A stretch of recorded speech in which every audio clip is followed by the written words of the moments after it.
Welcome to the Neil Wattier podcast, where you'll hear real stories of resilience and discussions on how to enhance your mental strength.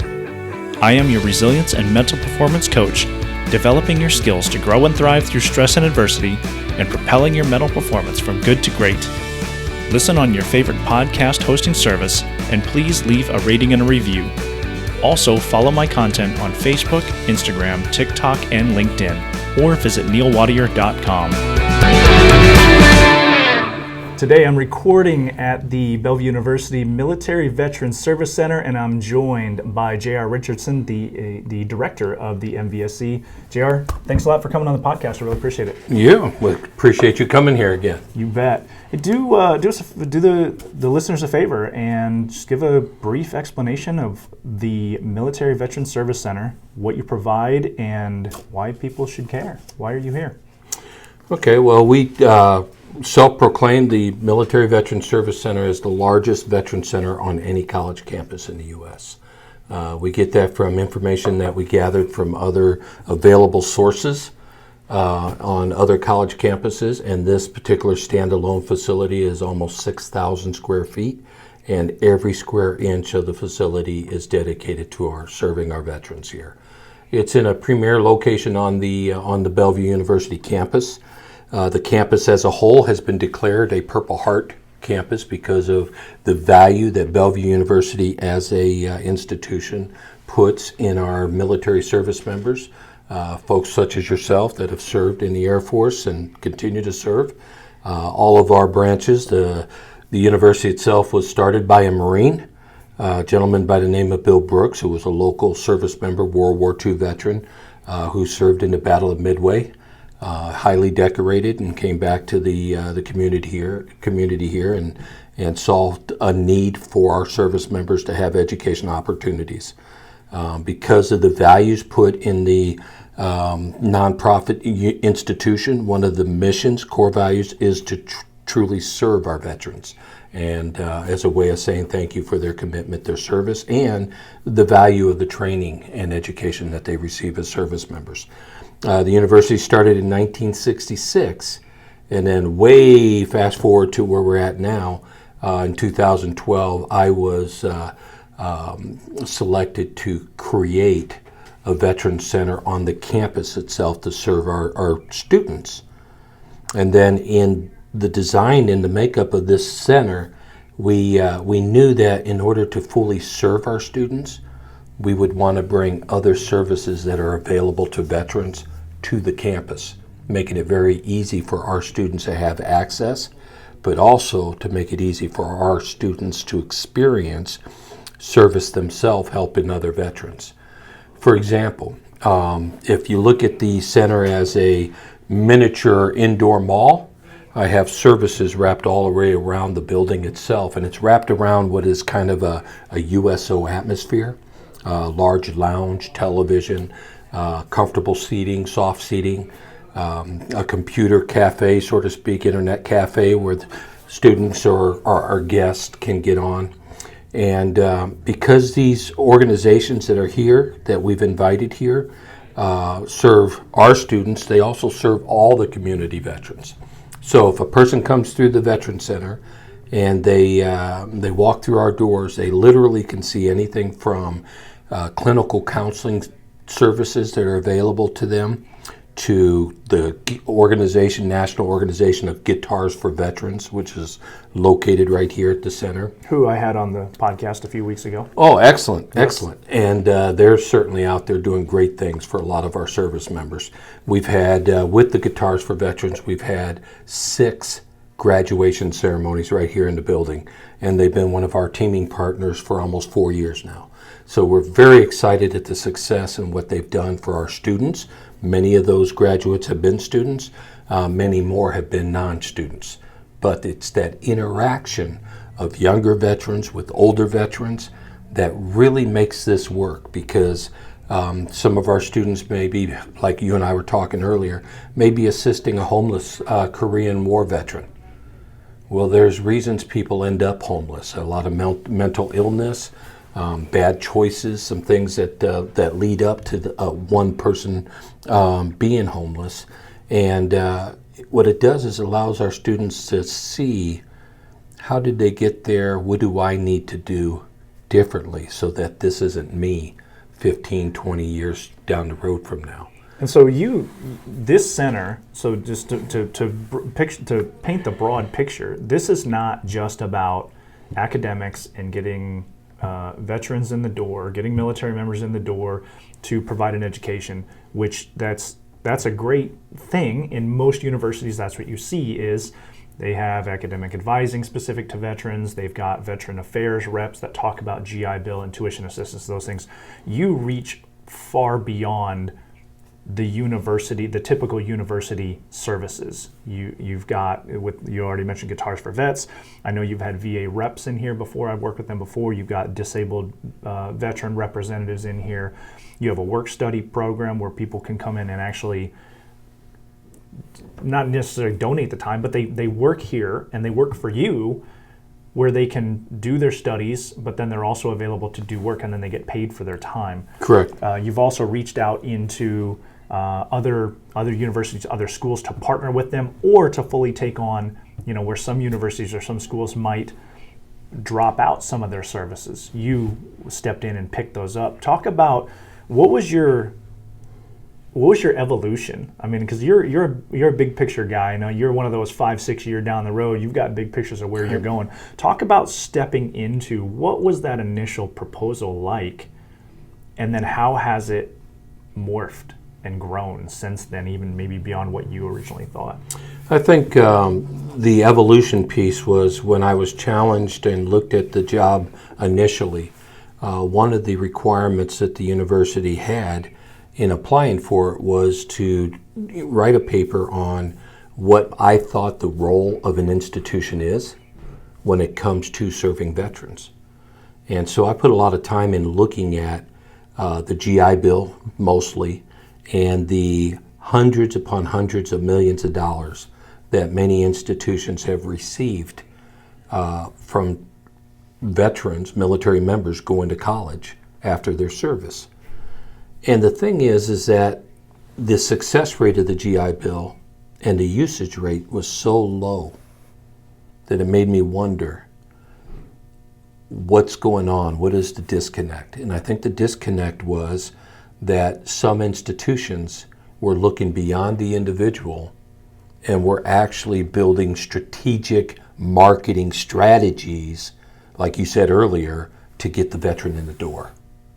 I had one white paper that I read from one of the institutions that literally put a dollar figure on what veterans equal because they were quote unquote sure pays.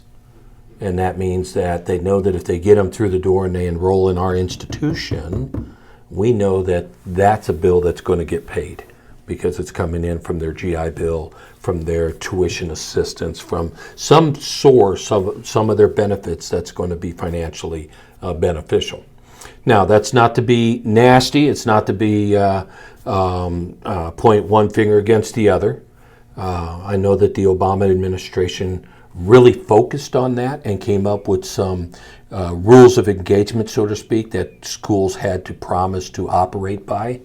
But Bellevue University, we wanted to make sure that we went way beyond looking at the benefit, but looking at the individual and what are their personal goals. Why are they going to school? Our mantra has been real learning for real life. And so we understand that, and that goes on right here in this building, the real learning for real life. For example, why somebody is going to school, we're already working with them on networking, getting them involved with different organizations. We're getting them involved with activities within the community.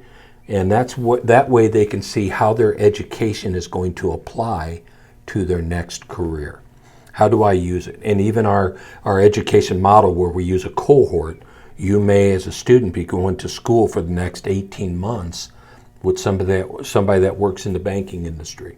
And another one of your classmates for those 18 months might be working in the agriculture industry. Or another one might be in sales. Another one might be with the Department of Defense. But what's really neat about the cohort fashion is that you're learning how to apply not these theories and principles in what you're doing today, but you're learning from your cohort how would you apply that in a banking scenario? Or how would I apply that in a business scenario? Or in a manufacturing scenario, how would those apply? So it really brings that education more alive and more to what you're doing. The other thing that we wanted to make sure that we had in here is their involvement, so that as they're looking at what jobs, how can we get them into internships, or how can we get them, like you said, with the work study, and give them additional responsibilities that might lend to building their skill sets for that next job. And I know that, and I've had very hands-on experience with the ability to come in, do homework, work for you, and do some things that help benefit the service center. And on the other side is networking for jobs. Back in the day when I was going through, I wasn't on orders. I was a traditional reservist, so I was out of a job. You actually hooked me up with someone and found me a job at a manufacturing plant. How do you go about networking? What's your style of networking to pave those things so that when somebody comes up and says, I need a job, you already have those connections? I've done it. A lot of that is from years and years and years as a recruiter. I've explained or told people that I've been a recruiter for 136 years. You probably even heard me tell them that. And that's because I spent 18 and a half years of my Air Force career working as a military recruiter. Everything from recruiting, that what most people think of in the high school, well, that was my very first 3 years. From there, I became a medical recruiter for another 3 years. From there, I became a recruiting flight chief for another 3 years. And then I did something that very few recruiters do, but others have done. I left the active duty Air Force, and I did a direct transfer into the active duty reserve. So then my next 4 years, I recruited for Air Force Special Operations in Florida. So now, instead of working for the big Air Force and where I can recruit somebody and they could end up anywhere in the world, what we would call kiss and ship, now I'm working with individuals like you where we have more of a stronger relationship. So not only do I recruit you, and I know the supervisor that you're going to be working for, who's going to tap dance on my head if you're a knucklehead, you know what I mean? Right. But I have a stronger relationship with you. And even though you're in our unit as a traditional reservist, you might be an entrepreneur, a businessman, or in your case, a coach, or you might be own a photography store or an auto mechanic shop. So that's where those connections kept on coming in, because I learned on the reserve side that I was also impacting a community. So if I was going to recruit Harry, Jane, Frank, Sally, if I was going to recruit them in the active duty, they left that community. Well, I want this talent to stay in the community, so now I'm working with employers. There's groups called ESGR, the Reserve Guard group, for employers, support group. Now I'm working to make sure that we're not impacting a company's ability to operate, yet we still want to get some of their talent to serve in our reserve units. Right. So what you're talking about is employee support of the Guard and Reserve. Right. Which ESGR is it works for both the employers and the service members. Exactly. To make a balance of accountability for employers to make sure that Guard and Reserve members are not negatively impacted by their service, but then there's also accountability to the service member to make sure that you have to keep the employer informed. You need to make sure that you report back to work after you get done with your service, and here's the ground rules of how that all works. And it's a benefit to both sides, and it provides accountability and resources to both, and it's very beneficial. And I've both worked with them personally, but then also been an advocate for the service member by guiding them to the different locations. So to clarify, the ESGR, Employer Supported Guard and Reserve, great organization that provides the support that we need and the clarification necessary when you have citizen soldiers or citizen airmen where they do part-time in the military, could be called up at a moment's notice. They can go on deployments, and now you've got a position that's open, essentially, Right. and what are the ground rules of that to protect both the employer and the employee, of what that looks like. But that's what kind of helped me develop my skill set, is working in between as that liaison between the local reserve unit, which brought in $75 million a year, because it was a very small unit, but working with that unit that brought in that much money and financial impact to their community, but then also, like you mentioned earlier, making sure those people that I was recruiting from the community had opportunities. And why, when you think in the reserve, you think right off the bat that, well, if they're in the reserve, of course they're going to stay there, and the community isn't going to lose them. Actually, that's not true, because what happens is a lot of times the skill sets that the reserve builds in these service members allow them to have much greater opportunities, and therefore now they're more valuable and they can get jobs elsewhere, higher paying jobs, better paying jobs, and that might literally lure them from a community into a larger community or a better financial situation, which is naturally good for the individual. But a reserve pay after you're trained doesn't allow you to feed your family. It's not enough. So there needs to be that other piece to a reserve or a guardsman service, and that is a stable job. So what I would do is I would work with larger manufacturers, aircraft maintenance groups, and if I knew that they need welders, I literally would go out and recruit their welder, who happens to be one of our welders that we trained for their organization. So we both basically, in essence, are sharing the same welder. Right. Which means when that welder comes home from training, they have a full-time job too. So it's a really a good match. But by adding that as part of the conversation, I recruit for long-term retention. And that is the key, because then it's less dollars spent by the government training, and it's certainly much easier for the civilian company, because they're not paying for all the money to recruit somebody new each time somebody leaves the area. So it's a win-win deal. But anyway, those skill sets allow me to work with companies, corporations. I feel very comfortable in that because I look for the win-win. And that's what we built this center on. You mentioned a couple of our organizations. We also have the Wounded Warrior Project here. We partner with them. They meet here, and a lot of good things happen. You may have seen and certainly took part in the backpacks for veterans, the homeless veterans program that we've done. We've done that for 4 years here. We worked really closely with the Wounded Warrior Project when we put that together. We have the Project Healing Waters here. Another national organization that calls this their home, and what happens is they meet monthly and they learn how to tie flies. We have individuals that have service-connected injuries and conditions that make it very difficult for them to tie fishing flies, the little tiny flies that they have. Right. So by doing that, learning how to do it brings a lot more dexterity and a lot more movement and motion. So even though it might be a very difficult process, it's a lot funner to do it towards tying a fly, something that you can see that in some cases it's like a work of art.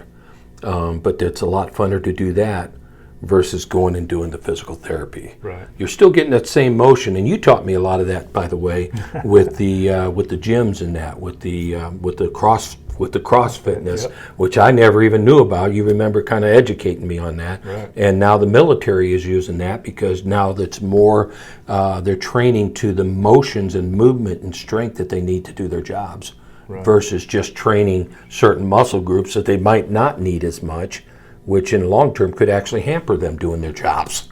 Right. So, with, and looking at the, we talk about is what's the function that you need, and when you talk about like healing waters, that fly fishing essentially, and creating that fly, it helps the member with fine motor skills, but there's a lot of creativity to it, because you look at, I'm not a fly fisher, but I've seen the flies, and they're they're very creative, and there's a lot of art that goes into it, and I would imagine a lot of pride, a lot of tedious work. But again, rather than doing tedious work, you're doing something that's really, really enjoyable. And that just changes the mindset for, I'm going to go in and I'm going to work on my fine motor skills, or I'm going to go in and I'm going to build a fly. Like that's the kind of thing that I love when it comes to discussions on resilience and mental performance, is how can you change the conversation to make it more applicable, to make it more interesting, to make people want to do the things that they know that they need to do but maybe can't get themselves to, or they get disinterested, or they get frustrated. Guitars for Vets is another great one. Teaching somebody an instrument, music is very therapeutic, and I love it, and the work that Peggy and her crew are doing with the Nebraska chapter is phenomenal. Right. But I don't play with their group, but I go on, Thursday night I go and I have a music instructor that teaches me guitar. I've always wanted to, but I just never did. 2 years ago, I just decided, hey, you know what, this is something I'm going to do. I found this guy, I've been a little over a year taking music lessons, and the fine motor skills that it takes to learn how to play an instrument, and the methodical nature of being in something that just provides so much enjoyment to the people that do it. So whether you talk about the fly fishing, guitar, we've had we have the art classes here. The art classes. We've had RWB is Red, White, Blue is another. It's a fitness organization dedicated to veterans. Whatever interest you have, chances are there's some type of support organization out there for you. And I think that's what really interests me about the Veterans Service Center here at Bellevue University, is there's so many opportunities and the reach is so wide, and you don't have to do it all. You just have to connect them and say, hey, I've got an office right here. It's open for you. You want it full-time, right. You want it part-time. You've talked about bringing in counselors, and or you had and we have them now. We have 5. We started with 1, as you know, Dr. John Kane. And then we put a few stories out there, but what's really neat is we have basically a walk-in triage for some of those veterans that are having what I coin, not to play light with anything, but a bad day. Because I'm not going to sit there and say somebody's broken, because they're not.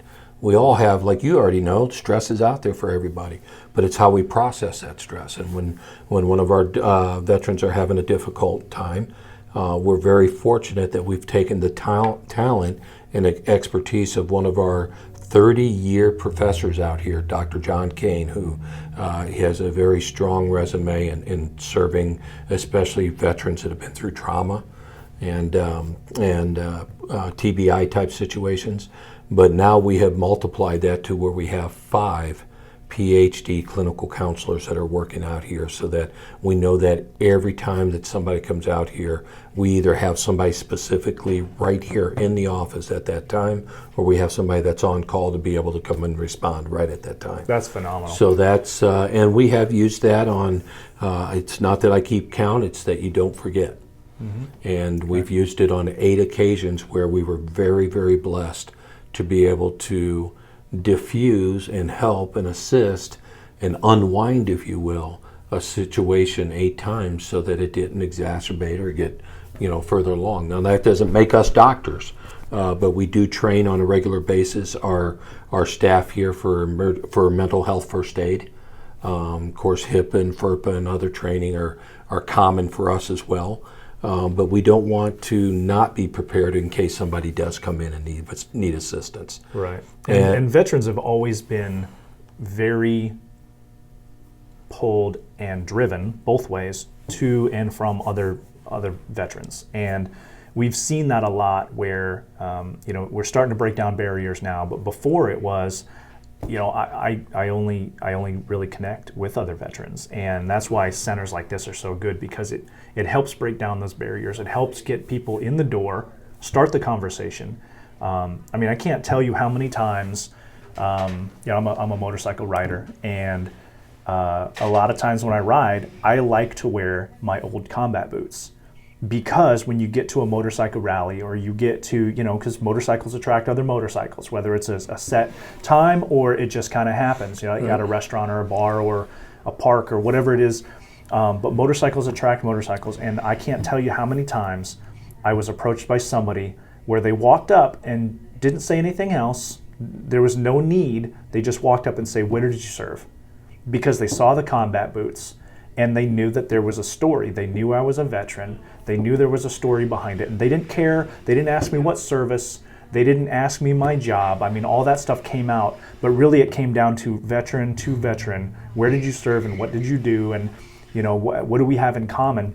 And that instantly breaks down barriers. And the ability to pull people in and to help find where's the need, what can we do for you, rather than here's something that I have for you. And providing all the services, and even if you don't have it here, chances are you have a connection to somebody. Absolutely, and that was one of the mantras that we had right off the bat. That we took a few hits on it when we explained it, but here it is, almost 8 years later, over 7 years have gone by where we have been true 100%, and that is, we are here to serve any veteran that walks through that door. And believe you me, we've had some real interesting situations. But if we could not handle it directly under the roof with our teaming partners, then we stayed with it until we found somebody who can assist. Right. We have helped a homeless female veteran, 8.5 months pregnant.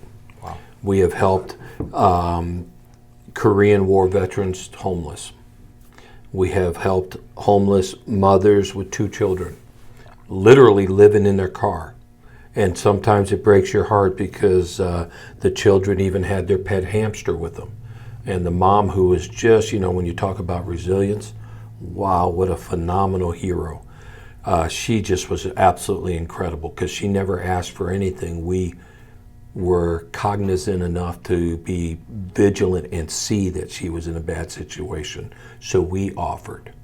And that's the other thing about veterans, working for veterans, that that a lot of people can learn from, is we are trained. So through the service and through the training, you find that community, and along with that, we're all taught basic first aid and battlefield medicine. Even if you're not a medic, you're trained to a certain level, and there's something that sticks with you. That I'm not a professional. I'm not a medic. I'm not a mental health professional, but I've been trained because of the job and of the responsibility. There are certain things that I should know how to do. And, whether you're talking about triage to find out, where do I send you, or to be with you until we can get you the help that you need, is something that's very common in veterans. And it's almost expected, and that's why the conversations are so great. That if I'm a veteran and I'm in need, chances are there's some way that you and I are going to connect. We're going to be able to have that conversation, and one of us is going to find something that something's not right, and I need to push a little bit harder. And we've been taught that as a team, you have to be able to find those things, because everybody, the assumption is when you put on the uniform, you're a high performer in a high performing organization. That's the assumption. And if somebody is not having a good day, or somebody is bringing the team down, it's not about removing that person and replacing that person. It's finding out what's going on so that we can help that person, so we can get them back up to speed, so they can be the effective team member that we expect. And so having the training and the instinct to try to find those things, not as an intrusive, but as a way to help somebody who maybe doesn't reach out like they should. So we step in and say, I'm going to do this for you. Yeah, I don't know what the magic is that happens in the building. I think it's because those that are affiliated either by staff, by student, or by 100% volunteer, or our organization partnerships.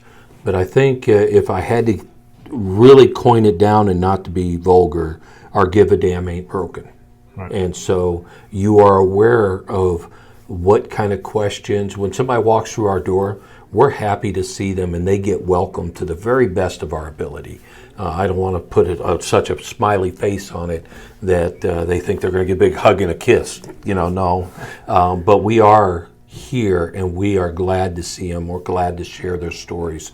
You know already as a first sergeant in the Air Force, as a leader, somebody who has that kind of that conduit between the workers, the leadership. You're there, and you got to kind of keep a very good vigilant on a whole lot of people at any given time, and then know where to send them to get help. That's what we do here.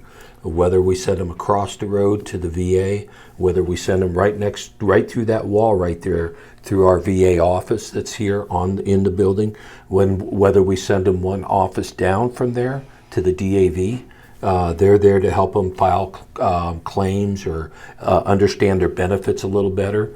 Or we go even further to the manager who can direct them to any of the services there.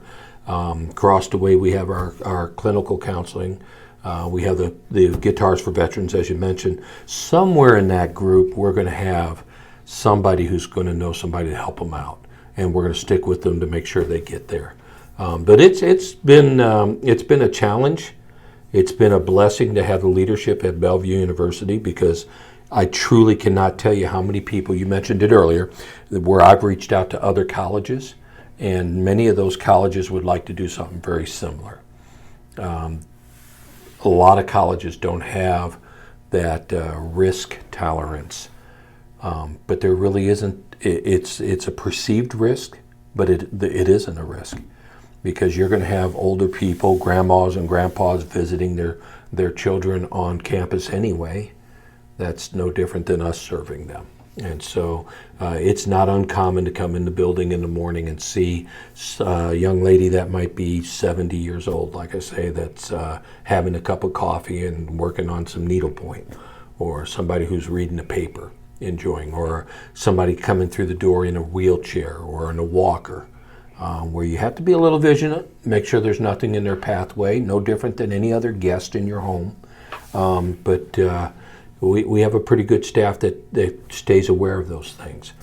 We'll go get you a cup of coffee versus having you walk all around and bump into things, if that's the case, But it's been neat to be able to do the wonderful things that we've done here. We talked about jobs. I quit counting. I used to keep track because there's so many people that have been very kind to us to help fund this, because we're nonprofit. But we placed over 400 individuals into meaningful jobs. That's pretty neat.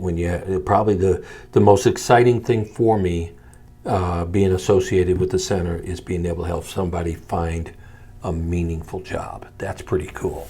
And our track record has been good enough that those employers, and firsthand, the manufacturer you talked about, love those veterans that we put in there, because they were making a tremendous difference in that plant. Unfortunately, that plant closed, but it was incredible to see what an impact. And when they call you back and they want somebody else because I want one just like that guy, or I want one, you know what I mean?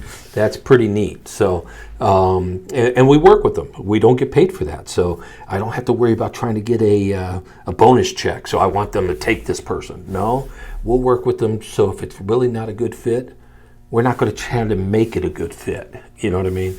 And I think that that's pretty important, because then the individuals we're serving is the veteran, but we're also connecting that veteran to serve that community company or that manufacturer or that organization.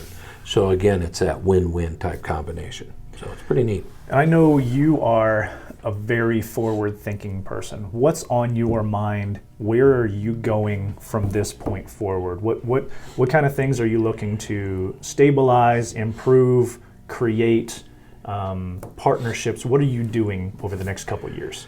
Well, one of the things that we're doing in the very near future is we're trying to take people with talent such as you with resiliency training, and we're going to thank you. We're going to bring you into the Student Veteran Organization, another organization that's right here at the center, and allow you to share not only what you do here, but to all of our students nationwide. So some of the events that we've been having, that we have held here over the years, we're now going to make sure through technology that information, those events, those lessons to be learned, that information that needs to get passed to our students, we're going to open that up nationwide, so that once a quarter our student veteran organization will have their meeting online. Nice. So that everybody can tap in real time and participate right there through probably a Zoom, through our Blackboard. But either way, they'll be able to just connect right in and get the same services that our students get here. They'll be able to get those same services online. And now, we already do it on a case-by-case basis, right, but we've never done it in the real mass setup. And so you're talking about the Student Veteran, or what's the official name of that? It's Student Veteran Organization, SVO. SVO, so Student Veteran Organization. And is that a nationwide, or is that dependent upon each region or each university to have their own? Each university can have their own. It is actually part of the Student Veteran Association. Okay. It is the Student Veteran Association, but our local chapter is SVO, but it's under the SVA. Okay. And the SVA is a nationwide organization, one of the strongest veteran organizations in the country right now. And they bring a lot of value, a lot of information, scholarships, boot camps, leadership opportunities, national conferences. A lot of good things are happening with the Student Veteran Organization. So how are you working your Student Veteran Organization with the Student Veteran Association? What's that partnership look like? Well, the partnership, they are one and the same. It's just the college has the ability to name it whatever they want to name it, and that's where we go with that. But our charter is right from the SVA. Okay. But here on chapter, our SVA is the Student Veteran Organization. Okay. But yeah, it is the SVA. And so you talk about doing like webinars or discussions or presentations online for the SVO. Is that something that the larger national organization is also going to tap into and have? Not really. This is just for they already do some things and have some services there, and we certainly would do some things in collaboration because again we're one and the same. But this is just our way as our chapter to get everybody involved with information that might be important. And I don't want to say oddly enough, but thankfully enough, resiliency is something that our students find very important because a lot of our students are those non-traditional students. And so you might have a active duty soldier in Georgia married with a family of 3 that are really trying to either gain a commission or better themselves or prepare themselves for transition. So they really end up balancing a lot of things, the children, the wife, their job, their career, and then you add a college, the pursuit of a college degree on top of that. That non-traditional student really is balancing a lot. Now the good news to that is, A, it's doable. B, it's going to benefit you for a long time because it's a need. That education is a need, and the resiliency training and resilient. If you learn how to balance that, then you'll be able to continue and do well and thrive and achieve your goals and things of that nature. Right. So I think it's going to be neat to be able to add that as a service, if you will. And then you never know. That's where you also get some people that want to continue that relationship and work with you personally, one-on-one type. So, with the military, it's often talked about as a family and as a community. So we've talked a lot about military members and veterans. What about the dependents? What about the spouses? What about the children? How do they fit into the MVSC? Absolutely no different than the veterans do. And again, designed that way. And I'll give you a good example. During the course of the summer, our student veteran organization had what they called open mic night. And they did that for 4 straight months, one Friday a month for 4 straight months. And the intent that they had was to bring not only the veterans together, but any of the veterans with the entire community, their spouses and their children. So for some of our couples, it was a night out for the night. They might not have really been into where they want to sing or dance or do poetry or anything like that. They just wanted to enjoy it. So they got a chance to come here to the Veteran Center and enjoy some hors d'oeuvres. We set the center up one day a month that looks just like a lounge. We'll put some tablecloths on the table, some lit candles, some soft seating, and then a nice little stage area where people can go up and sing and try some of their music or do read some poetry and stuff like that. And that was fabulous. In fact, we've been requested to do it continuously, but we wanted to try it for the months during the summer so that non-veterans, any Bellevue community member from the university, and any veteran from the entire community was welcome to come. So what that did is that took a non-veteran Bellevue employee, a non-veteran Bellevue student, and allowed them to come in and participate at the center and interact and meet and socialize with folks from the Veteran Center. Again, the key is that some of our veterans might not be as adequate in their social skills, and I don't mean that in a negative way at all. When you grow up and you spend, let's say, 15 years of your life working with nothing but military or Department of Defense government employees, sometimes your mannerisms become so businesslike, so defined, through discipline and how I communicate, that you forget that people are just people. They don't want to hear, the other, or they don't want to be intimidated, or they don't want to approach you because you're always so serious, those kind of things. And so what it does is give you a chance to say hi and interact and dialogue with folks that have never served before.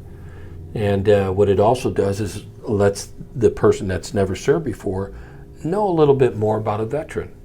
Get to understand what the Gulf War veteran may have gone through, or a Vietnam era veteran may have gone through, and things of that nature. So it's just an absolute opportunity.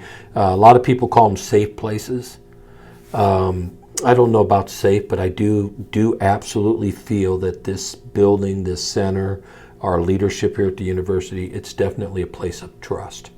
People feel comfortable, and they feel trusting, like you can visit with somebody or approach them and ask them, so were you in the military, and just start from there. So that's kind of a good thing. So we did that for the 4 months, and then we went to a family game night.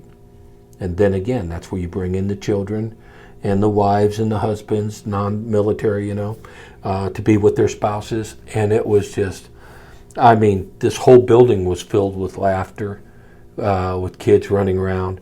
And we actually set it up with a theme. The first one we had was in November, and of course with Thanksgiving, that theme was around Thanksgiving.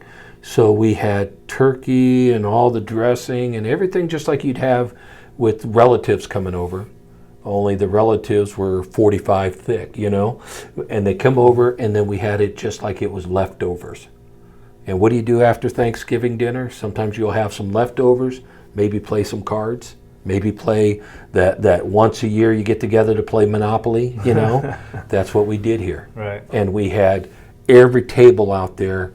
One table they were playing spoons, another table they were doing puzzles, another table they were playing card games. And it was just incredible, the different games and stuff they had going on.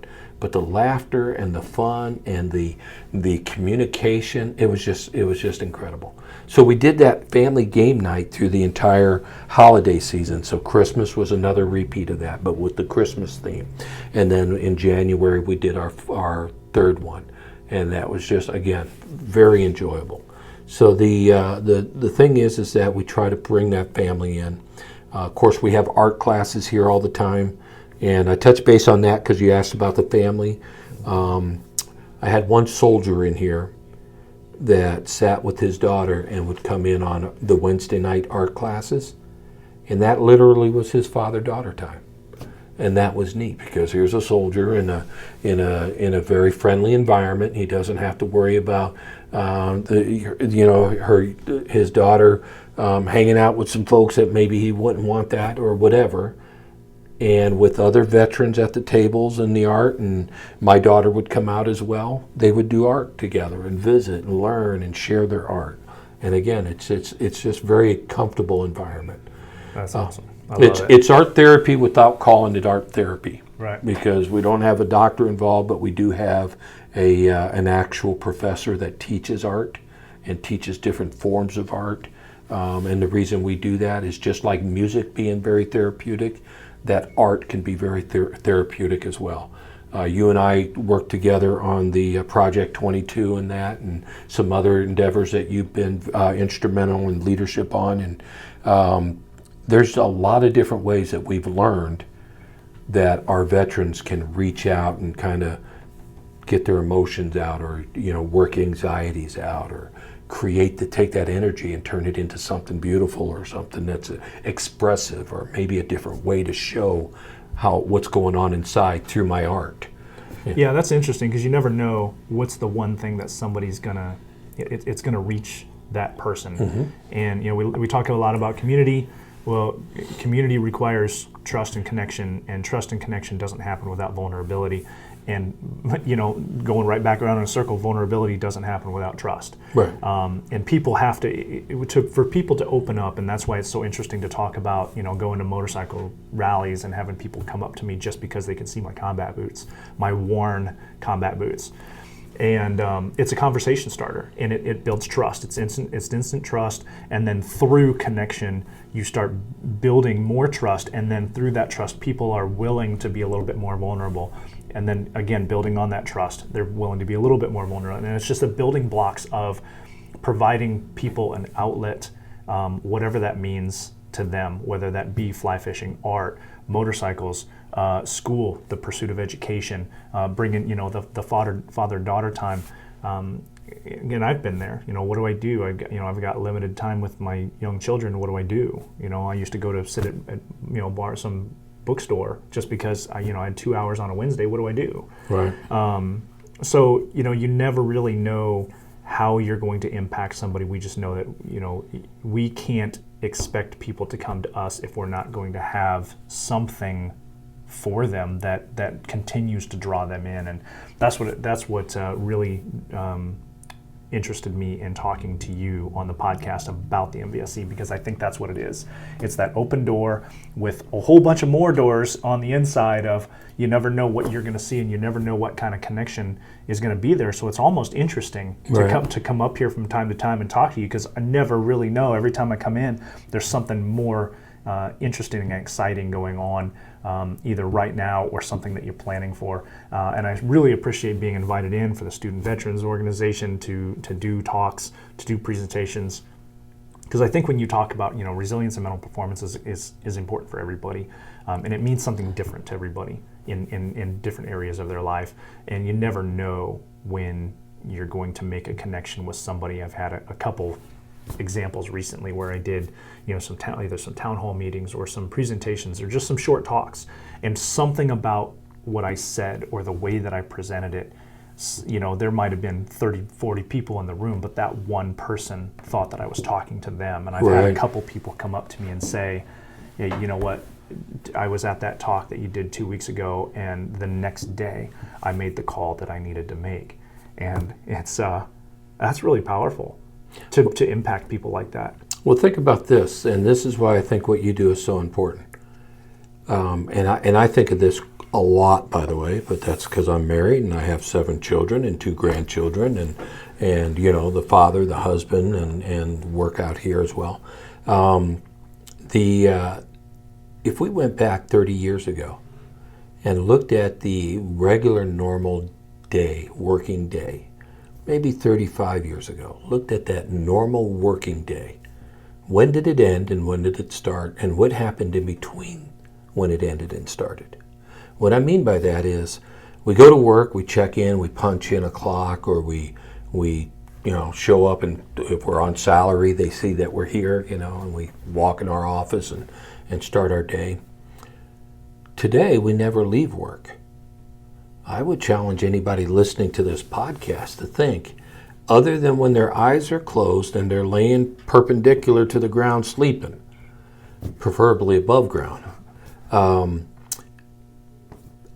excluding that time for most, it's within every half hour you're doing something related to work. It's possible, whether you're reaching for that cell phone and you saw the 3 messages that were there since the last half hour, and you chose to respond to one of them, delete another one without reading, and decide to keep the other one to save till tomorrow. We're always continuously bombarded with what we do, unlike before. Or it might be your family. 35 years ago, because of long distance calls, they actually cost a lot of money back then. You might not hear from 15 different relatives. Right. But it might be in a evening's time where you hear from 2 of your relatives and maybe even helping somebody solve a problem there. So we get bombarded from every different angle because of today's technology. Yeah. Or how many times did you check Facebook in the last half hour? Or you did a tweet in the last half hour? Or you get the idea. Yeah, it's a tool, and it's got its good uses, but it's also a crutch, and it can be detrimental if we're not careful. But if you kept waking up from a sleep every time you did something like that, you'd never sleep. So how can you relax every time you're doing something like that? Right. Because your brain is completely zipped to something else. Yeah. So that's just kind of one of those things where I think what you do is so important, because this isn't going away. So that's not my purpose. But like you just said, how do you keep it and manage it? Because it is a tool. But how do you keep it and manage it and use it for the good and make sure it's not overcoming or taken away from something that could be much better? Right. Yeah, and that's where with the resilience and trying to get to that high end of mental performance, regardless of what that means for each individual, is you have to learn skills. Well, you learn the skills and then you have to implement the skills. And I, being a former fitness professional, I use the analogy of push-ups. I mean, we can sit here and talk about push-ups for hours. But until we actually get on our face and push the ground, we're not going to get anything out of it. So same thing with resilience is, if you learn the skills, that's fine, but now what are you going to do with it? A lot of people talk about up until the point of now what? Because people get confused. Okay, I got it. I need to be more mentally strong. But how do I do that? And that's where I love to start my work of, well, here you go. Here's 14 skills that I teach. And here's how you use them. How can we best implement them in your life? But ultimately, it's the individual's responsibility, and that's why I love doing what I do, is because I provide the hands-on skill-based training where people can figure out how to implement that in their lives. And I think that's it's really important. But part of resilience is community and relationships, and people want to be. They want to feel welcome. And they want to feel like they belong to something, and that's why the MVSC is so important. So I really appreciate the great work you're doing here. Well, thank you very much. I appreciate you coming out here to visit today. That's way cool. Awesome. Appreciate your time. You bet. Thank you for listening to the Neil Wattier podcast. Please leave a rating and a review to help spread our resilient stories and help others develop their mental skills. Follow me on Facebook, Instagram, TikTok, and LinkedIn. For more information about my coaching and development services, visit neilwattier.com. Let me help you develop your skills to grow and thrive through stress and adversity and propel your mental performance from good to great.